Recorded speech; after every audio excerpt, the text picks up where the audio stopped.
Hello and welcome to the Darby Creek Diaries. I'm Gale Thompson. Today we're going to do an easy reveal wheel card that is out of this world. For the Just Cards Hop, our monthly hop that we have, the theme is out of this world. This is a longer tutorial than I normally do, but trust me, it is packed with tips and tricks and it will be worth your viewing time. So we start off with the Reveal Wheel die set from Lawn Fawn. Now that is the speech bubble add-on, but I'm just showing you how you would lay it. I wanted to save some time. So you just cut your paper, and the first one you cut with that speech bubble, and then you cut another one without. Then that's the Reveal Wheel piece. And then there's a little, it's a piece that kind of acts as a washer behind the reveal wheel so it goes smooth. And then I just cut an extra piece for a little bit you'll see later. I'm only going to be using the happy birthday part of that, but that is the sentiment set that fits in all the little reveal wheel windows. Now you really don't have to measure. I probably didn't even have to do this because I'm making a cheat reveal wheel where it doesn't really matter where your sentiments and things are because it'll somehow pass through the window anyway. So I'm just going to heat emboss real quick, happy birthday on the wheel.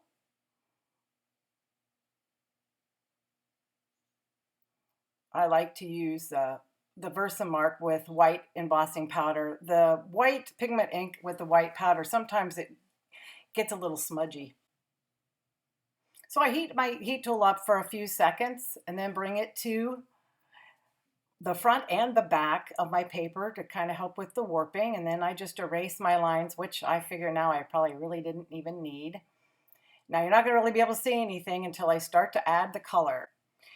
So doing a galaxy background, you can do whatever colors you want behind, and it is going to look like a hot mess. I'm using the Oxide Distress Inks. And just, this is not color blending. Once again, I am showing you the wrong way to color blend, but the right way to do a galaxy background. I might have chosen some brighter colors now that I look back on it, but we are just going to get color on the paper. I will list the colors, but I use the lilac and the pinks and the Twisted Citron, which tends to be one of my favorites, especially for skies like that. So you want to heat it up a little bit every now and then and get it dry because the oxides, I don't want to spoil my pad. And I do keep separate little sponges for each of my distress oxides. I only have a couple of handles, but the sponges are really cheap. So see, I'm just plopping the color on. Easy peasy. You're going to say, oh, wow, Gale, what are you doing? Well, now you're really going to say it because here comes the black. You can do these with watercolors too. I've done it and it's beautiful. But I just have Bristol paper and I just decided, I have enough going on with this card without getting out the watercolors and everything. So just get that soot on, and I could have even done it darker, but I didn't really want a real dark card. We're going to do some things to it here in a minute to lighten it up. One of the cool things about distress inks and oxides is that they react with water. So I'm spritzing it a couple of feet away, and then you wait a few seconds, and then you pick up the color, and it makes some neat marks. Now, I didn't go to all the trouble to do all the colors on this wheel, and I think I regret that now, but hindsight's 2020. So I just darken it up a little bit and spritz it, and yep, I got some big blops there, but it really doesn't matter. Now, this is the Out of This World Lawn Fawn set. It's an older set, and I'm going to stamp it with the new Gina K amalgam black ink. You're supposed to be able to use that with Copics and all the different techniques that you want to use. You really can't heat emboss with it. I mean, you have to be pretty quick, but it does everything else, and It's a nice crisp ink, and a lot of people are raving about it. This is the first time I've used it, so I'll have to get back with you on that.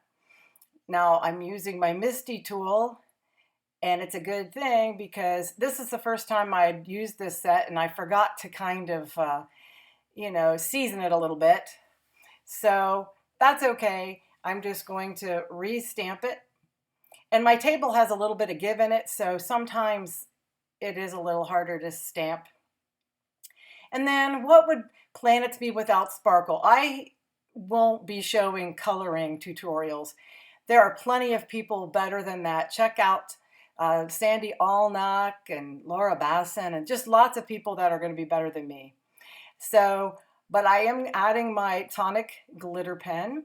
And now I'm spraying a little bit of shimmer mist up above. And that makes it kind of have some stars. And I wanted the window on the rocket and my astronaut's glass bubble to look like glass. So I am using glossy accents. It just happens to be in a tube because I got it from one of those Hero Arts kits.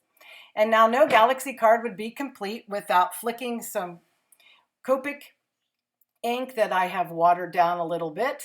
I had a brush that was not cooperating. Now I'm taking some walnut distress ink and mixing it with some texture paste, and I'm going to make sort of the moon, kind of. You mix it up well. Make sure whenever you use this, it dries pretty quickly on all your tools and things, and you don't want that to happen to you. Now I'm adding some Prisma glitter from Lawn Fawn because we all know there's glitter on the surface of the moon. Well, at least in my world there is. And now I'm just going to, just like buttering a slice of toast, you just plop it on there, and I wanted it to be kind of rough. Please excuse, my computer just got an email. And then you want to make sure that you wipe down your sides, and I just kind of pat it around, and I made it a lot bigger and used way too much texture paste. It only needed half of that. And now look at my astronaut. This dried overnight, and then the window on the rocket and the shimmer on the planets. I just love how realistic that looks. Now we're going to put our elements together. We have our little disc, and I have a brad that's a little bit fatter, I think, than what some people use. I got them at Walmart, and I have 200 of them, so I'm going to be using them a while. And I make it kind of loose so that it'll spin freely. And then on that little kind of washer thing, you just want to put foam tape, but you do not want it to touch the wheel or the brad because you want it to spin freely. And then you just take off the release paper.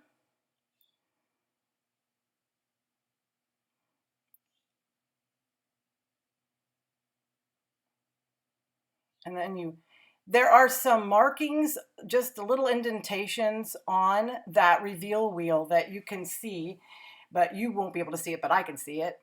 And you just want to make sure that you stay within the lines. And now I have pressed the wheel into position. And now I can take it off and finish decorating it. Now this is where the easy peasy part is. Everybody else has had to draw through all their little speech bubbles and measure and to make tick marks and all of that. Well, I'm just going to glue things onto it. And I don't have the die set for this, so I'm just cutting it out, fussy cutting. Now, the main thing about fussy cutting is move your paper, not your scissors. And it'll go really quickly. These were simple to do. I also have a scan and cut, but it just seemed quicker for me to fussy cut this. Now I'm going to hit it with my Memento Tuxedo black marker. Anything that I cut with white paper, I just like to have the edges look finished. Plus it covers up boo-boos every now and then as well. But if you're going to have black stamping, you really need to make the edges black, or it just kind of looks, unfinished and kind of tacky. Now I'm just going to lay the sentiment I already did from the Out of This World set, kind of get my planets going. Now it's time to cut the moon, and that's kind of a round thing, maybe not as severely round as what I have it, but It's round. And I'm just going to glue that down, and I'm just really happy with how it looks. But then I thought, let's add a little bit of texture to it. So I'm using walnut distressed ink, and I'm going all the way around it because I don't want to see white edges on that either. And then I'm just kind of hitting the top of the texture.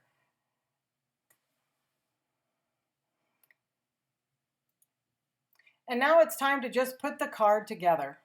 I'm not happy with one kind of interactive thing. No, I have two. So I'm using a mini action wobbler on my astronaut so he can bounce around in space. And then I'm just cutting a little piece of thread to use as his lifeline, his little tether to his rocket. While I'm putting this together, please be sure to stop at all the other stops on the hop. Everybody's worked hard to make this a fun hop for you and informative. Now I'm putting on my moon, and I'm really happy with it. I'm sorry about the wobbling camera. I'm using my phone and it's still a learning curve, but I do think the picture's better than with the camera I had. So now I'm just lining up the reveal wheel with those indentations that you can't see on camera, but are definitely on the reveal wheel when you die cut it. And now I'm cheating and I'm just sticking the planets. It doesn't even matter where, as long as the other thing is off screen. So instead of all that measuring, I'm really cheating. And I feel a little guilty because I've watched videos where they've done all that measuring. But everybody that knows me, and if you've watched me long enough, you know measuring and all that drawing and all that, I do that all day long at work. So I try to make my cards simple. This will be the simplest way to make a reveal wheel. So I'm just going to glue the rest of my planets on. And then off camera, I'm going to add a bunch of pretty pink posh, those little itty bitty stars. I use the gold, the silver, and the iridescent, which brings the color up of the color behind it. So it's really cool. I'll show you that in a minute. Now I'm just going to put that all together and make sure it spins freely. And now I'm going to put a spot where the people know to turn here. Now that's not really measuring, but I am using a little bit of pencil work there. And then I'm just going to season my stamp this time. But if I make a mistake, I can just flip it over and use it for something else. It's just paper. I have to remind myself. So here we go. It says, turn me. Now I'm sure most people would figure it out, and this isn't really necessary. And I'm going to erase my line, but it kind of would leave a blank spot on the card. And so I went ahead and did it anyway. Now I'm just going to peel off the release tape, and we're going to lay the front down. I can't ever decide, you don't want to lay it down willy-nilly because you aren't going to get it off. So I kind of line up the edge, and then sometimes I like to stand it up and then but you just want to be real loose with it. And then there we go. Everything is working. Everybody's happy. And now we're just going to put it on the card base, which is nothing but Neenah Solar White 110 Classic Crest. And it's 4 1/4 by 5 1/2. And I used the Lawn Fawn glue tube. I've gotten kind of fond of it, pun intended. There we go. And I keep bouncing that. I am so sorry. And here's the finished card. It is so much fun. I hope you'll try it. I hope you enjoyed this tutorial and that you'll come back and see me. I hope you'll consider subscribing. Click like and share with a friend. I hope you have a fabulous day, and we will see you again. And don't forget to visit the other folks. I'm going to put up a couple of videos that I think that will interest you. They're by Lawn Fawn and they're interactive. Have a great day. Bye-bye.